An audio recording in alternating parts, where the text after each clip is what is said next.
हरे Krishna. Uttarakhand channel में आप सभी का स्वागत है। और आज अगर आपसे मैं ये कहूँ कि पानी जहर होता है, पानी जहर होता है, तो आप कहेंगे पानी जहर होता है? पानी तो अमृत होता है, जल ही तो जीवन है, जल ही से सबका जीवन है। तो मेरे इस अधूरे वाक्य को सुनकर कि पानी जहर होता है, आप मुझे मूर्ख कहेंगे, मुझे अज्ञानी कहेंगे, या मेरी बात को आप पूरी तरह समझ नहीं पाएंगे जब तक मैं अपने इस वाक्य को पूरा ना कर दूँ। तो पानी जहर कब होता है? देखिए चाणक्य पंडित जी क्या कहते हैं। अजीर्णे भेषजम वारी जीर्णे वारी बलप्रदम भोजने च अमृतम वारी भोजन अंते विषप्रदम। तो जो जल है वह विष का कार्य करता है जब वह भोजन के अंत में तुरंत पिया जाए। तो इससे हम जानते हैं कि जल जहर भी होता है, मगर कब होता है? जब वह भोजन के अंत में पिया जाता है। भोजनम अंते विषय, कि भोजन के अंत में यदि तुरंत पानी पी लिया जाए तो वह जहर का कार्य करता है, शरीर के अंदर बहुत सी व्याधियाँ, बहुत सी बीमारियों को उत्पन्न करता है। तो उसी प्रकार की कुछ बात ये महाशय जी यहाँ पर कर रहे हैं। देखते हैं हमारे अगले छोटे से क्लिप में कि ये जो महाशय जी हैं क्या हमको समझाने का प्रयत्न कर रहे हैं उस अधूरे अल्प ज्ञान से। आइए देखते हैं।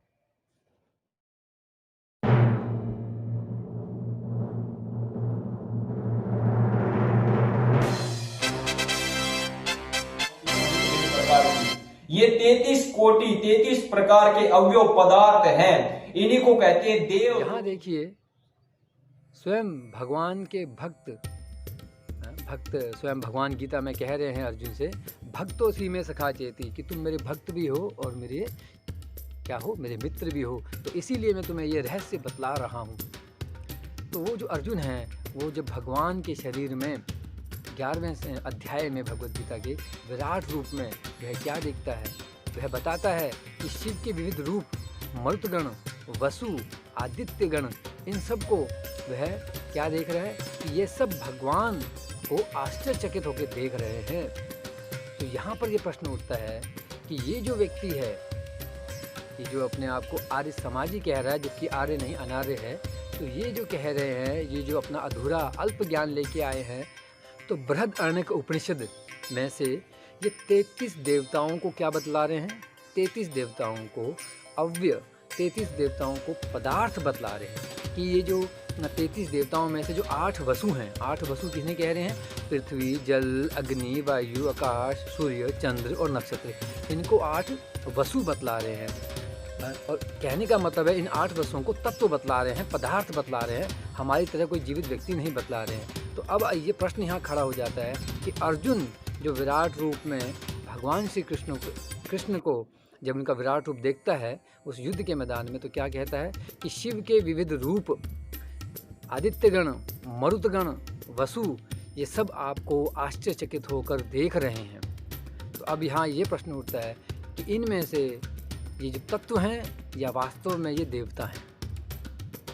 और स्वयं ये जो महाशय जी हैं, अब जो अपने आप को आर्य कह रहे हैं, इनके खुद के जो इनके गुरु हैं, इनके जो खुद के गुरु हैं, उनके द्वारा लिखा हुआ जो पुस्तक है सत्यार्थ प्रकाश, उसमें ये लोग खुद ही कंफ्यूज हैं कि ये तत्व, ये जड़ हैं या चेतन हैं। आइए देखते हैं कि इन्होंने लिखा क्या है। तो यहाँ पर स्वामी दयानंद जी से उनकी सत्यार्थ प्रकाश पे की जो पुस्तक है उसमें किसी ने उनसे प्रश्न पूछा है कि सूर्य, चंद्र और तारे क्या वस्तु हैं और उनमें मनुष्य आदि सृष्टि है या नहीं? तो उत्तर में स्वामी दयानंद जी क्या लिख रहे हैं कि ये सब भूगोल लोक और इनमें मनुष्य आदि प्रजा भी रहती है, क्योंकि वे शतपथ ब्राह्मण में से एक श्लोक का उदाहरण दे रहे हैं कि पृथ्वी, जल, अग्नि, वायु, आकाश, चंद्र, नक्षत्र और सूर्य इनका वसु नाम इसलिए है कि इनमें सब पदार्थ और प्रजा बसती है और यही सबको बसाते हैं, जिसलिए वास के निवास करने के घर हैं, इसलिए इनका नाम वसु है। जब पृथ्वी के समान सूर्य, चंद्र और नक्षत्र वसु हैं, पश्चात उनमें इसी प्रकार की प्रजा होने का क्या संदेह है?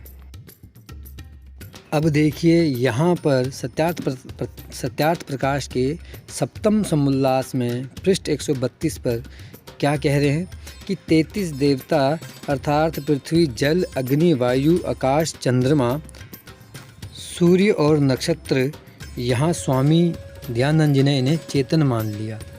तो 33 देवों में से ये 8 वसुगण कथन किए और फिर यहीं इस सप्तम समुल्लास में इन्हीं सूर्य और चंद्र और तारों और नक्षत्रों को जड़ मानकर स्वामी जी वहाँ पर मनुष्यों के बसने की बातें कर रहे हैं।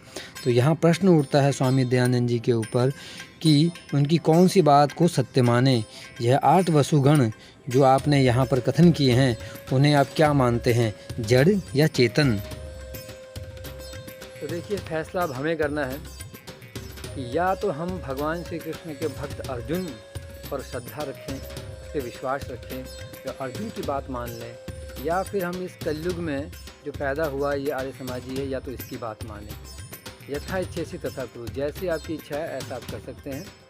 परंतु यहाँ हमने प्रश्न उठाया था कि उन्हीं की पुस्तक सत्यार्थ प्रकाश में स्वामी दयानंद जी इन्हीं 33 देवताओं को, जिन्हें ये पदार्थ मानते हैं, अव्यय मानते हैं, उनको चेतन मानते हैं या फिर जड़ मानते हैं। देखिए, अपनी सत्यार्थ प्रकाश पुस्तिका में ये लोग स्वयं भ्रमित हैं कि स्वामी दयानंद जी से जब प्रश्न पूछा गया था कि सूर्य, चंद्र, तारे, नक्षत्र, क्या वहाँ पर मनुष्य उपस्थित हैं, तो वे इसका जवाब हाँ में देते हैं। वो कहते हैं हाँ, कि जिस प्रकार से वे उदाहरण देते हैं कि 8 वसु में पृथ्वी, जल, अग्नि, वायु, ध्यान दीजिए, 8 वसु पृथ्वी, जल, अग्नि, वायु, प्रकाश, वायु, सूर्य, चंद्र और नक्षत्र हैं।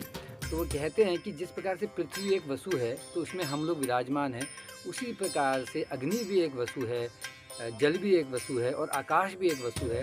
तो अवश्य ही वहाँ पर भी मनुष्य रहते हैं। किंतु इतनी अज्ञानतापूर्वक बात कैसे वो कर सकते हैं कि अनंत आकाश है, उसमें कहाँ हमें मनुष्य दिखते हैं, कहाँ पर वहाँ पर रुकने के लिए कोई ठोस भूमि कहाँ है वहाँ, और जल में कहाँ मनुष्य रहते हैं, जल में वहाँ पर ठोस आधार कहाँ है रहने के लिए, और अग्नि में भी वहाँ मनुष्यों के रहने की बात वो कर रहे हैं कि हाँ, जिस प्रकार से पृथ्वी जो कि 8 वसुओं में से एक वसु है, वहाँ पर मनुष्य जीवित रहते हैं, उसी प्रकार से वे नक्षत्रों में भी और अग्नि में भी, अग्नि तत्व जो है उसमें भी मनुष्यों के रहने की बात कर रहे हैं। तो जो कि उनकी अज्ञानता को दर्शाता है। तो इसीलिए ये प्रश्न खड़ा हो जाता है इनके ऊपर कि क्या वे इन तत्वों को कभी चेतन मानते हैं और कभी इनको जड़ मानते हैं। तो कभी तो ये कहते हैं ये 8 वसु जो हैं पदार्थ हैं, तत्व हैं, और कभी कहते हैं इन्हीं तत्वों के अंदर मनुष्य रहते हैं। तो ये समझ नहीं आ रहा है कि ये जड़ मानते हैं या चेतन मानते हैं इन तत्वों को। तो ये इनके ऊपर सबसे बड़ा प्रश्न है। तो इसलिए ये जनता को भ्रमित करने के सिवा और कुछ नहीं करते हैं, और अपने ही जो भगवत गीता है, रामायण है और महाभारत है, उनके पात्रों को ये झूठा साबित करते हैं। तो इसलिए आप सावधान हो जाइए ऐसे लोगों से। तो इसीलिए आपसे कहा जाता है कि भगवत गीता यथारूप को पढ़ना बहुत ही अनिवार्य है। तो आप सबसे हमारी यही प्रार्थना है कि आप सभी लोग भगवत गीता यथारूप को पढ़िए और सही मार्गदर्शन लीजिए। हरे कृष्णा।